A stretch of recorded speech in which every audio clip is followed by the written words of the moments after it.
Hello, ladies and gentlemen. Welcome to the David Icke Connected video cast. This week, we're going to be focusing on the riots. Coronavirus has taken a bit of a back seat. We've kind of forgotten about that now, everyone.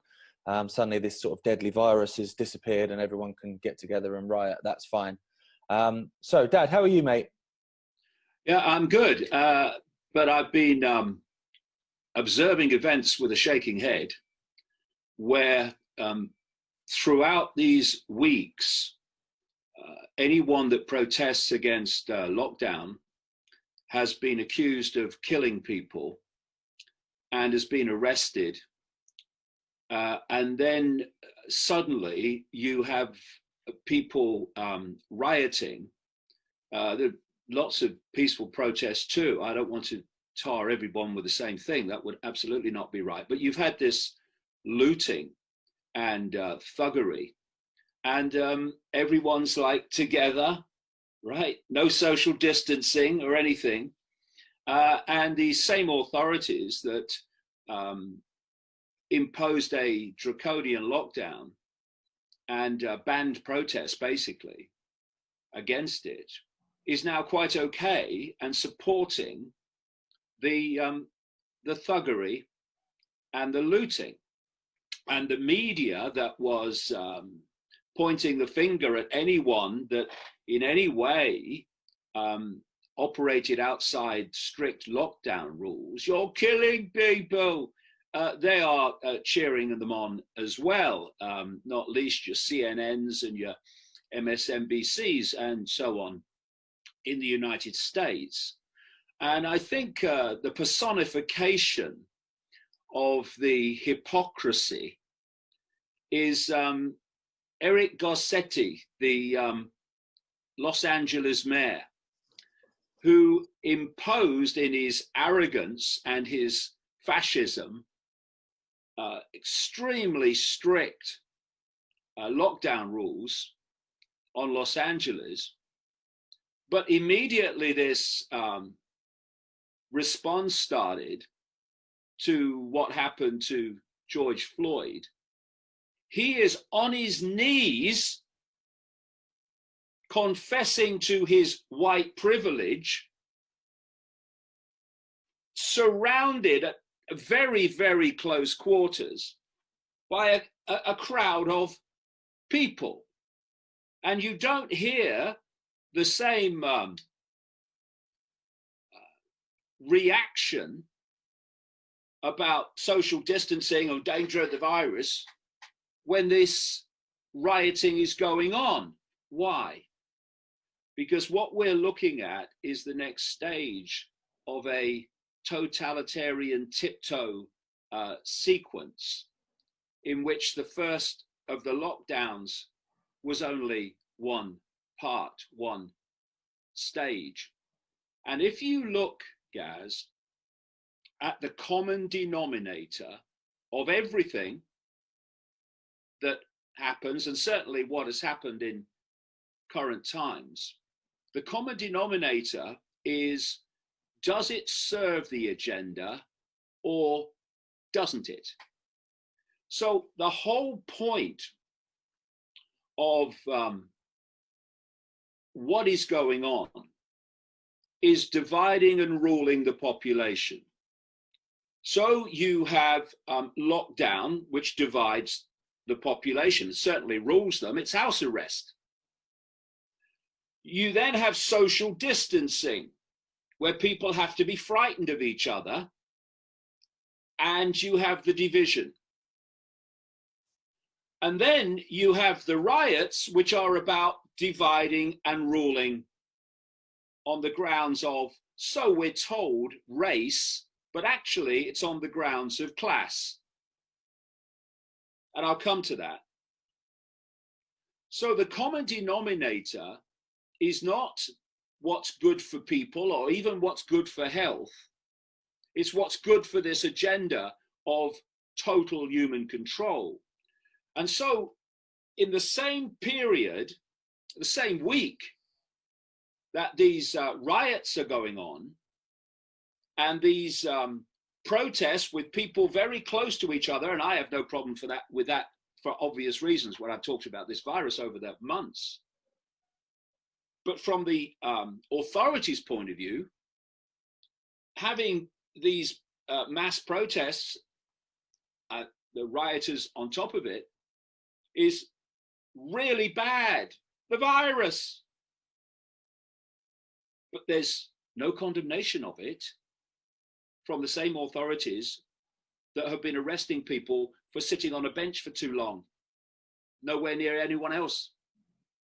Because it's what is the agenda that is driving this, not any common sense, not any protection of the population. And so in this same week that we've had that, mass protests with no social distancing mentioned, we've had the transport secretary in Britain, a man not famous for his brain cell activity, by the way, but he is a member of the government, so I obviously repeat myself, who is saying that people must wear face coverings, masks in effect, when traveling on public transport, trains, planes, ferries. And that is nothing to do with health. It's another level of control and division where you cannot even have a face-to-face conversation with people because the masks are getting in the way. And it's another constant underpinning of other humans are potentially dangerous. So these masks are introduced to protect the population in the same week that you have mass protests, which is what the cult, the global cult, working through governments, etc., won. And you see this extraordinarily, on the face of it, contradiction. But it's not a contradiction because the masks are part of the agenda to divide. And the riots are part of the agenda to divide. And that, you will find, is the common denominator of everything. And for me, the masks as well are another tick in the box of we are adapting the China model, because that's regular there, and it's been regular there for a long time. The face masks and you know, obviously then also you've got the surveillance state and all the other stuff they're trying to bring in. When it comes to the riots, like, my attitude is, I mean, I'll be honest with you, I couldn't give a toss about it anyway in terms of the lockdown. The lockdown is dead to me and it's nonsense. And my attitude is the same as yours, and it's the hypocrisy of it. You know, if I can't go and get my hair cut, as you can tell, yet you're allowed to clamber over people and chuck a plastic bottle at a copper. How does that work? Yeah, and you've got the piles of bricks in American cities at just the place where the riots would take place. So the means of smashing windows and smashing into stores is there waiting for you.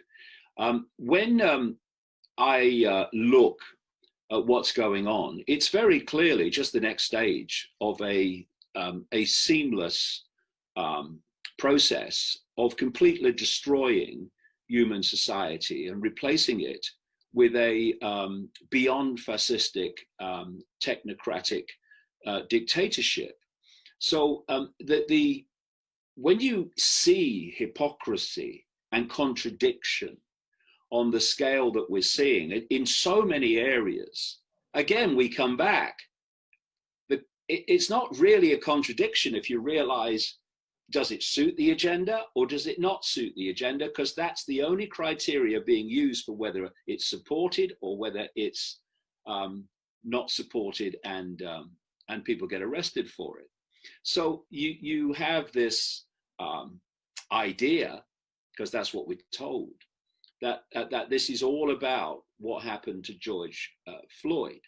Now, what happened to him is beyond description.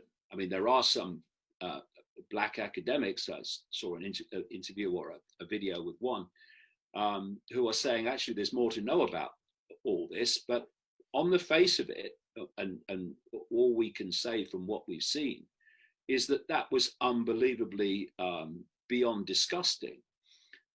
And are there racist, psychopathic police officers? Of course there are. Are all police officers racist and psychopathic? Of course not. And we have this constant theme of group judgment, where you see the behavior of one member of a group, and then you condemn the entire group on the basis of that behavior, which is exactly what the global cult wants, but from a perspective of intelligence, it's a form of insanity. Every group, whether it's the police, whether it's the black community, whether it's white people, whether it's Asian people, no matter what group you name, you've got lovely people, you've got okay people, and you've got psychopathic people in all groups. But the idea is, if you go along that route, you start looking not at someone's race, not at someone's group, but at their individual behavior, irrespective of their color, race, religion, background, whatever. And that is almost impossible to divide and rule, because you are taking individual behavior irrespective of their background. Once you move, and this is what the whole woke mentality is about, which is a mentality that's been ingrained and programmed by the very 1% the woke think they are opposing, which is, if it wasn't so tragic, it would be hilarious. What you have once you move to group judgment is infinite potential for divide and rule, and that's what we're seeing here. So once you have one group judged in one way and another group judged in another way, you are dealing in racism. And, you know, racism and tyranny is not about race. It's about mentality.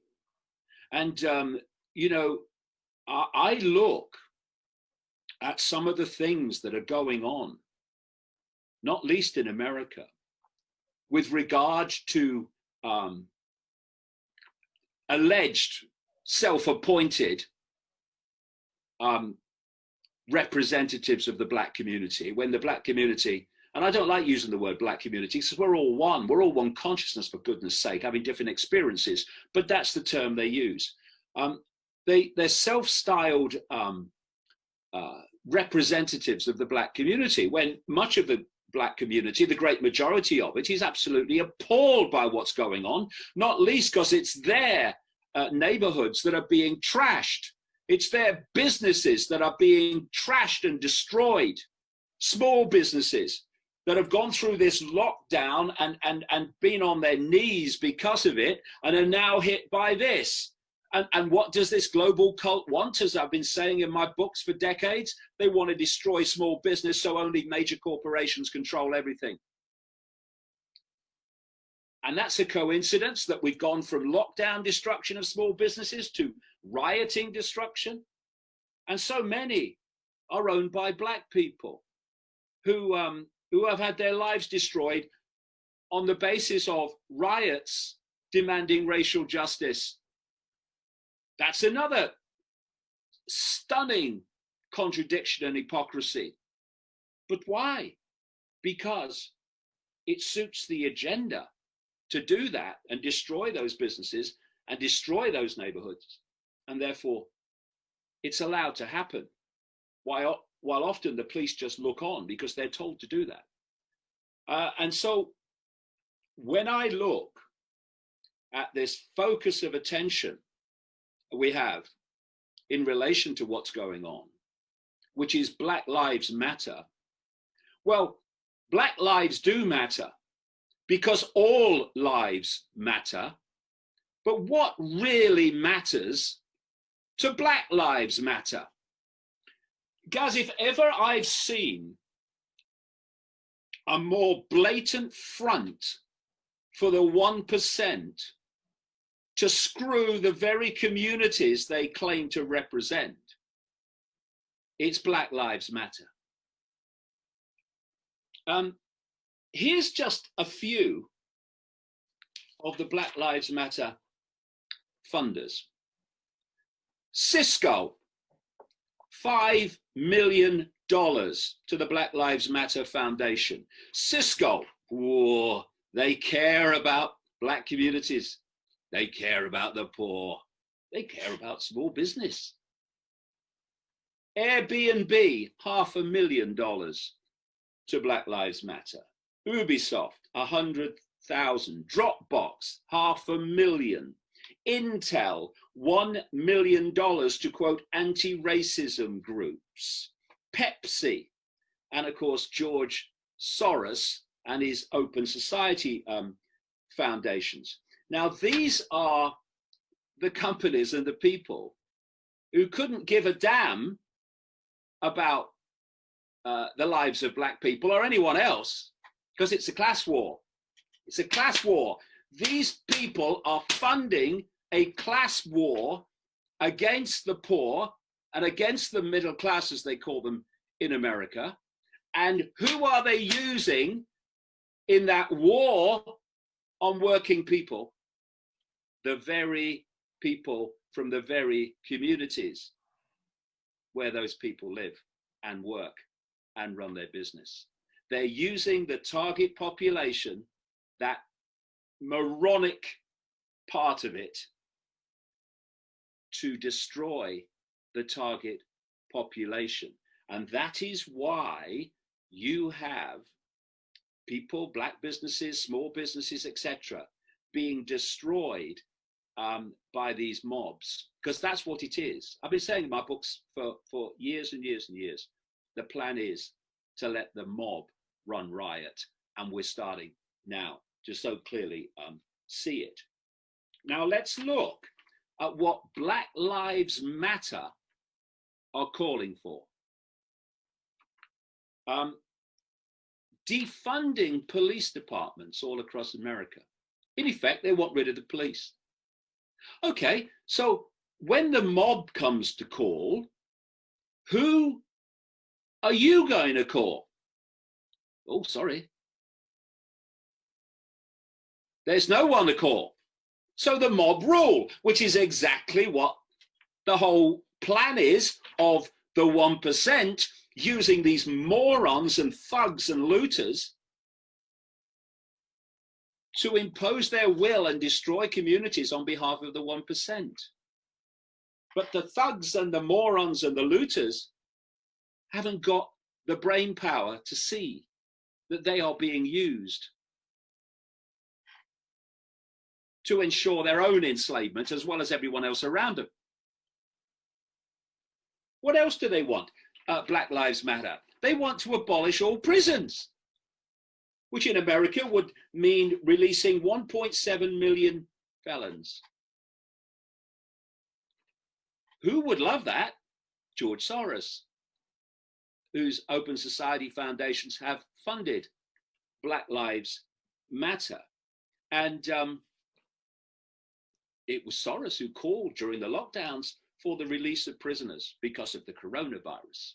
It's the same George Soros who has funded into office district attorney after district attorney in America, who have then, once elected, have not imposed the law on people, allowing, again, a free-for-all and the rule of might is right and might decides what happens and what doesn't. The rule of the mob. That's what they want. And these idiots, because that's what they are, how they remember to breathe every few seconds, I've no idea, are allowing themselves to be used. Justice for George Floyd. Yes. But that's not what this is about. Wake up. And how about this one, Gaza? Another Black Lives Matter demand. basically dismantling the Western nuclear family structure, or disrupting it, to use the word of one of their people. Disrupting the Western nuclear family structure. Please explain to me what that has to do with racial justice. But it just happens to be a policy of the global cult that I've been exposing now for 30 years. That policy is what they want, to destroy the family, so the state can take control of children from birth onwards. And, you know, here's a quote from a social justice warrior, George Soros. I am basically there to make money. I cannot and do not look at the social consequences of what I do. Now, if the looters, the thugs, and the morons will just, because they don't have to be morons, you see. This is the sad thing. They can make another choice and be intelligent people. But only if they stop being a software program or a computer terminal for people like this. Press enter, riot, and start thinking about it. Simple question. Why would all those major billionaire companies, and why would a multi-billionaire like George Soros, who doesn't care about the social consequences of what he does, why would he be funding your organizations? Huh? Just take a breather, put your brick down, and think about it. And you might bloody learn something. And here's something that absolutely sickened me this week, guys. You will have seen it, having posted it on the website. This was a woman, a young woman, running down the street in America. And she was stopped by a person who said he was from Black Lives Matter. And he demanded, basically, that she stop, get on her knees, and confess or apologize for her white privilege. And I wrote down part of the quote of what this guy said. He said he was from Black Lives Matter, and he said, I work for that company. What? Black Lives Matter is supposed to be a social justice group. I work for that company. But all these social justice organizations, or so many of them that are funded by these people, are private limited companies. You know, that organization that claims credit for having me deleted from YouTube and Facebook, the Center for Countering Digital Hate, it's a private limited company. They all are. And so this guy, he says, I work for that company. And then he says, my CEO has asked me. My CEO of Black Lives Matter has asked me, I mean, where is this as a representative of the Black community and rights and justice absolutely deserved for the Black community? Where is it? A CEO in a private company? And the CEO has asked me to basically get people on their knees, white people, to confess their white privilege. And you know, I watched that, and you know what it reminded me of? A slave owner. A slave owner demanding total submission and subjugation of the slaves. And these people cannot see that the very forces that were behind slavery are the same forces that are funding these organizations. And therefore you see the same mentality manifesting. Get down on your knees, slave, and confess your loyalty to me. I'm from Black Lives Matter. I work for that company, and my CEO says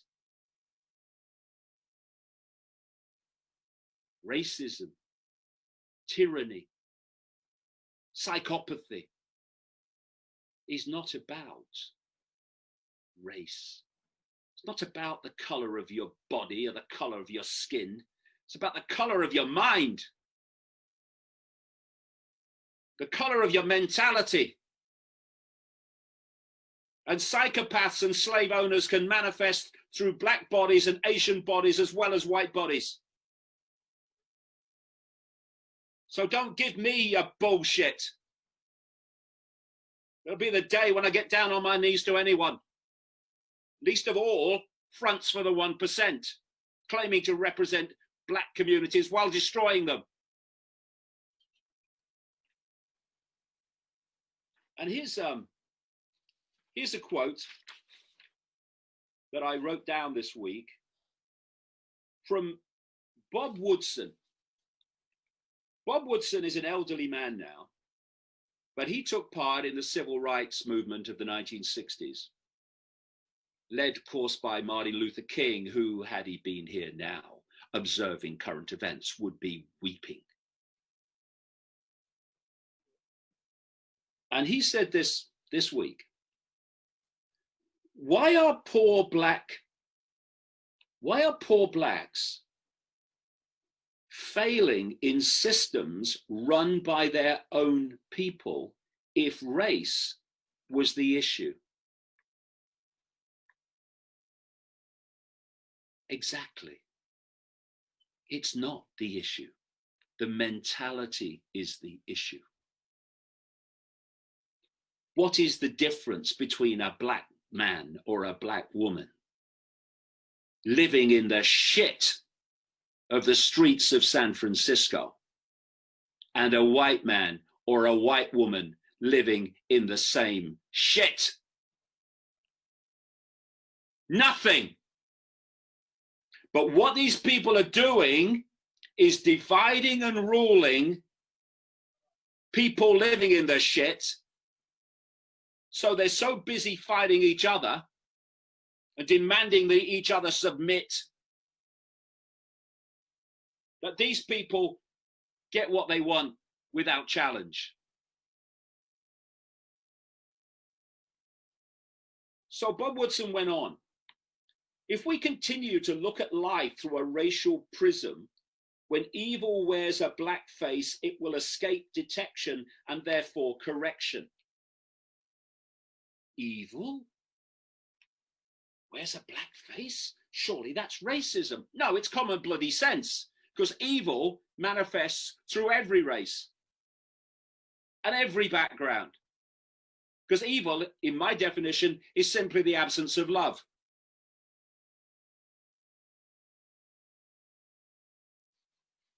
And he went on.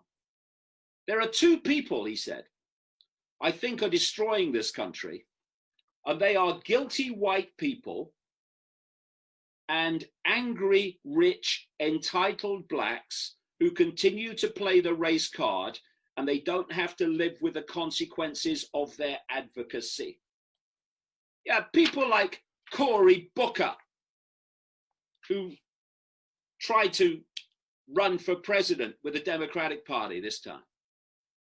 A hypocrite who was described quite rightly as a man so oily he could be used as an alternative fuel. A man born into privilege, but now claims that he's somehow downtrodden. The very personification of what Woodson was talking about. And I'll just finish what I'm saying here with this quote from Muhammad Ali.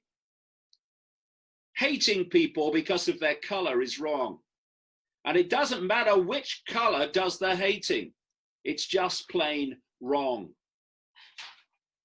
And I am sick of anti-racist racists and anti-fascist fascists who going about their inverted lives claiming to represent something they are the absolute inversion of. And my God, have we seen that this week? The psychological game side of it is unbelievable. I don't know if you've seen this, Dad, but obviously with the coronavirus here in the UK, you've had this clap for carers on a Thursday at 8 p.m, which is just a blatant, psychological operation. When the hospitals are empty, I've got to go out at 8 o'clock and clap about it. And now they're pushing 6:30, I think it is, on a Wednesday. We go to our front doors and we kneel. Not happening. But that's what they're trying to push here now. And I've seen some photos on social media of whole streets of guilty white people stepping out their houses and kneeling. Like I'm like you, I won't kneel for anyone. You can stick it up your ass. It's not happening. The hypocrisy of the whole thing is insane. The virtue signaling is absolutely insane. And another thing, like you mentioned earlier about the wokeness, I found this earlier. It was a Twitter exchange, and it just, for me, it just summed up the wokeness of all this crap. So this lady is called Olivia Gatwood. Now, I don't know who she is. She's got a blue tick, so she's known for something, but I don't know what it is. But I'm assuming she's woke. So she tweeted, "Burn it down. Fuck property. Fuck cops." Okay, mate, that's a lot of thought went into that. This guy called James has replied, "So you're cool if I burn your property?" Right? Legitimate question. Her reply is, "This is a weak and unhelpful take." What's that mean? But Gaz, the woke mentality only survives by ignoring facts. This is why whether what you say is factual, it doesn't enter the equation with woke. Woke's foundation is I am right. That's it. And so facts which reveal that actually you're not right, and factually I can show that. The woke mentality doesn't want to deal in facts, because if you deal in facts, then its mentality and its claims and its I am rights just fall before your eyes. So they must never deal in facts, and they must never answer like that relevant questions. Because what I am right says is I am right, therefore anyone else who has a different opinion must be wrong. And because they're wrong, why would they need a right, or why would they justify a right to freedom of speech when they're wrong? Because I am right and they're saying something different. The woke mentality it's a software program. It has no capacity for free thought. This has been ingrained into generations in the school systems and in the university systems for a number of generations now, getting more and more extreme. And we're seeing increasingly the manifestation of it, where violence is wrong, but it's okay when we do it. I've been looking at, again, as I have many times before, at this whole Antifa movement that call themselves anti-fascists and anti-hate, when they operate fascistically with hate on their face. And there's been another Project Veritas video circulating this week, where they had an undercover representative within Antifa, and he was secretly filming. And this captures it all.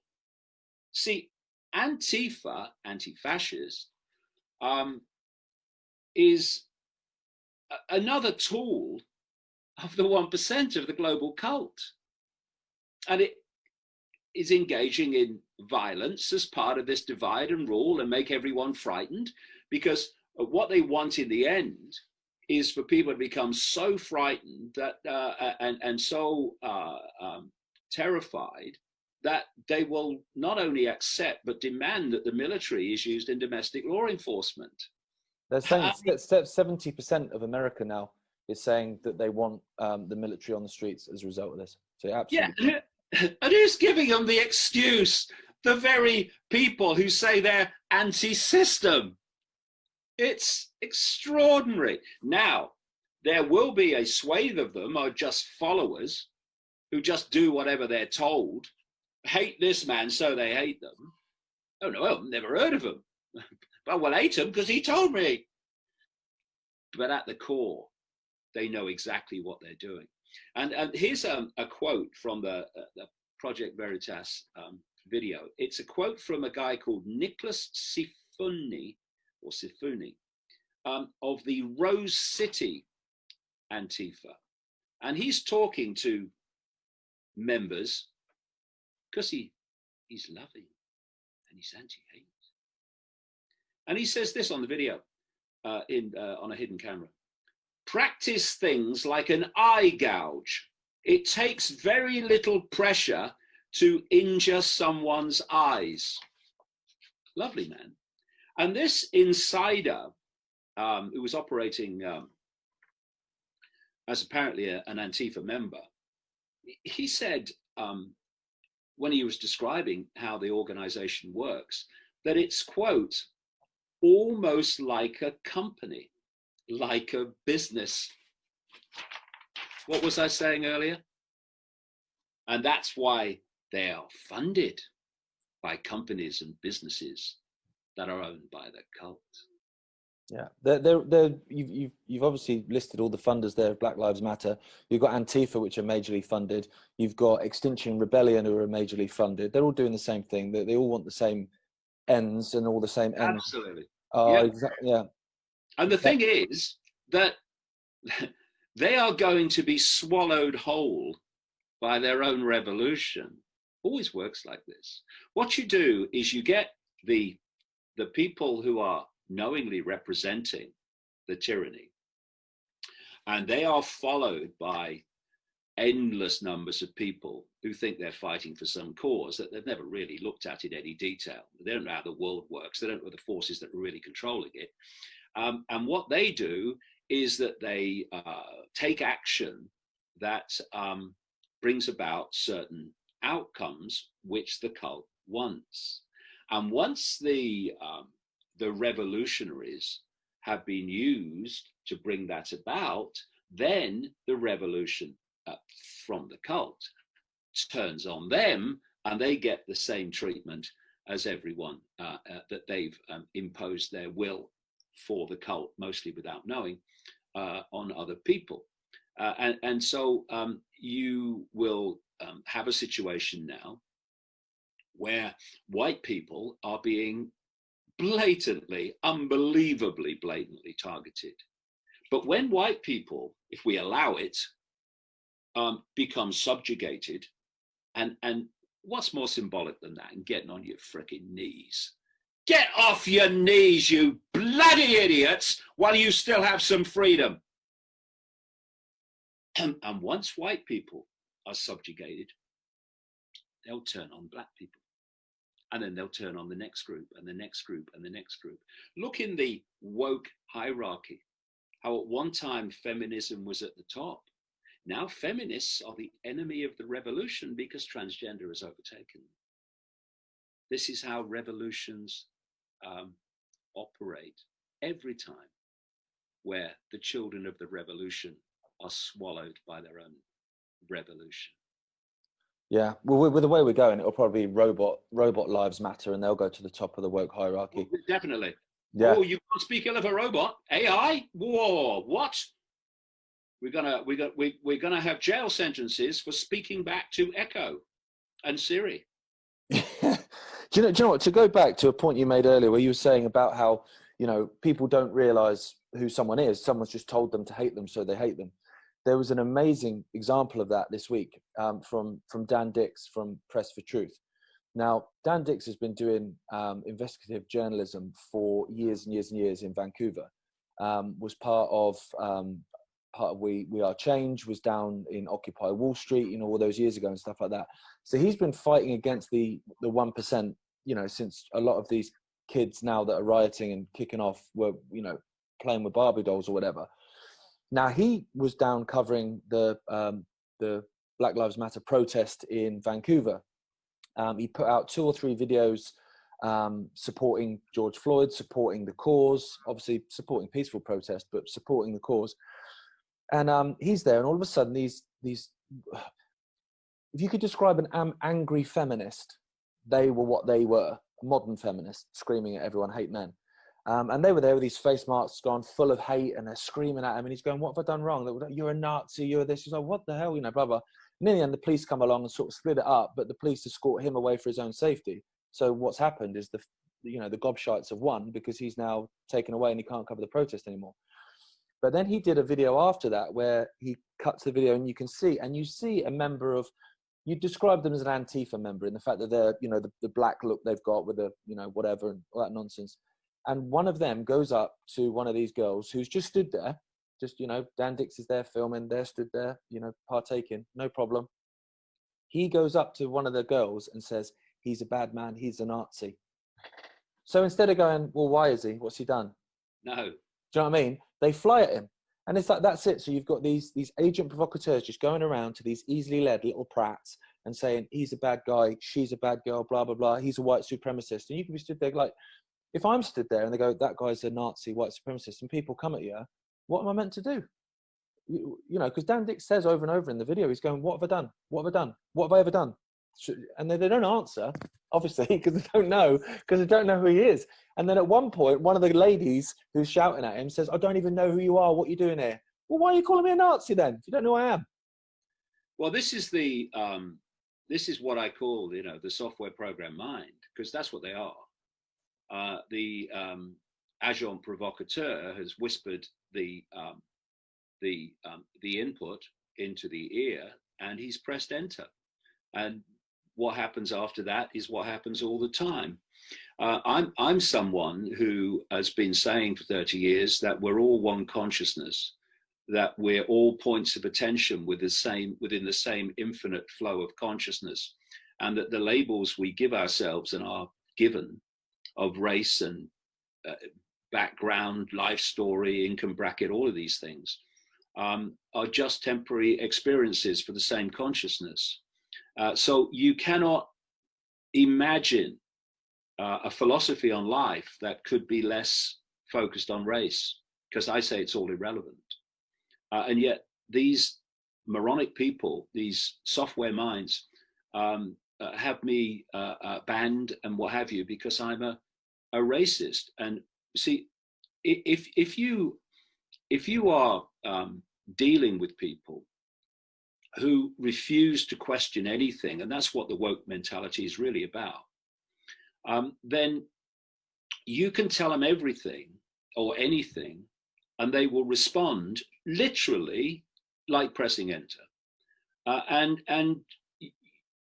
then you have other woke people in a position of power to delete or silence somebody, and they will then respond to the woke unquestioning to unquestioningly delete the person. And then eventually you reach a point where you reach the level where they absolutely know that the person's not racist, but they just want an excuse to delete them. And they know it's all a scam, and they know the woke stuff is just a way of controlling the population and using the population to impose the will of the 1% on the population. They're above it all. They know it's all a scam, but they're looking for excuses. So what happens is that the woke mentality gives them the excuse. And this is why you have these massive corporations and billionaires funding and cheering on this woke mentality and this looting thuggery mentality, because it's serving their interests. And a software mind will never see that they are vehicles to impose the will of the very system they think they're opposing. And that's what the Black communities of the world need to see. And lots of them can. Lots of them can. Do you know what sickens me more than anything? Gaz. It's the way that black people and black communities are patronized, but often by white woke people, but patronized by their own self-appointed representatives as well. Patronized, or they're poor and they're deprived and they're victims and all that stuff. What does that tell you? I mean, all over the world, people of every color are deprived. That's the way the system works. That's the way it's been structured on purpose. That's why it's getting more and more divisive in terms of the wealth at the top, as opposed to the lack of wealth at the bottom. But to keep telling people that they are victims is to tell them they have no power to change their own lives. Is to tell them that someone else has the power over them and you're just a victim of them. Well, what does that do to your ability and to your understanding that we have the power to change our own lives, no matter what the color of the body or the nature of the background? It's all patronizing crap. And lots of black people, massive numbers of black people, have seen through this crap, but they're not the ones that get on the microphones. And any celebrity from the black community that speaks out in those terms is immediately trashed. Whereas someone who's patronizing gets an instant round of applause. Why is that? Because one is what the cult wants and one is what the cult doesn't want. Yeah, it's the same with the anti-Semitism stuff. Like we've spoken about several times, where Jewish people are attacked even more vehemently if they don't toe the line, because you can't call a Jewish, well, actually, to be fair, they do now, which is hilarious, call a Jewish person anti-Semite. And it's exactly the same with these black people that are coming out. And like you said, several of them, I've seen so many videos over the last week or two where people are just not buying the crap. And they're saying, particularly with the bricks that are being left by the side of the road, like, this is not, nah, you've got to try harder than this, and ones where people are smashing up stuff and looting, and you've got black people, trying to split it up, saying, what are you doing? Like, why are you doing this? It's, obviously it's nothing to do with George Floyd. Of course it's not. And they're obviously being attacked because you can't call them racist. Now, if I go out there and I say, stop looting, blah, blah, oh, white supremacist. All right, mate. But you can't do that with them. And so they have a problem. So like you say, they either don't give them a microphone, which means people don't get to hear what they're saying, or they patronize them, and they do that massively. Yeah, you saw the video. I saw it today of three women, white women in Washington, who were cleaning up graffiti that had been sprayed on a building. And they were attacked on this video by another white woman who said it was racist to remove the graffiti. So, everything is racist now. Why? Because they're using race to divide and rule us, because they want us all on our knees, community by community, race by race, background by background, one after the other. And what was that again? Yeah, I've said it so many times, that pastor in Nazi Germany. First they came for the socialist. I was not a socialist, so I did nothing. Then they came for the trade unionists. I was not a trade unionist, so I did nothing. Then they came for the Jews, and I was not a Jew, so I did nothing. Then they came for me, and there was no one left to speak out for me. That is what we're seeing happen step by step before our eyes now. And going back to what you said about Jewish people being attacked even more vehemently when they criticize Israel, what is the judgment being made there about whether you attack someone or you don't? Is it because one is Jewish and one is not Jewish? No. Because you're attacking Jewish people even more vehemently, this anti-Semitism protection racket industry, when they criticize Israel or Zionism, then you are non-Jewish people. So obviously the criteria is not we're going to attack you if you're Jewish and not attack you if you're not Jewish. The criteria is we're going to attack you if you criticize Israel or Zionism, and we're not if you don't. Again, what is the agenda? What suits the agenda? What doesn't suit the agenda? That's the criteria for everything. If only people would wake up and see it.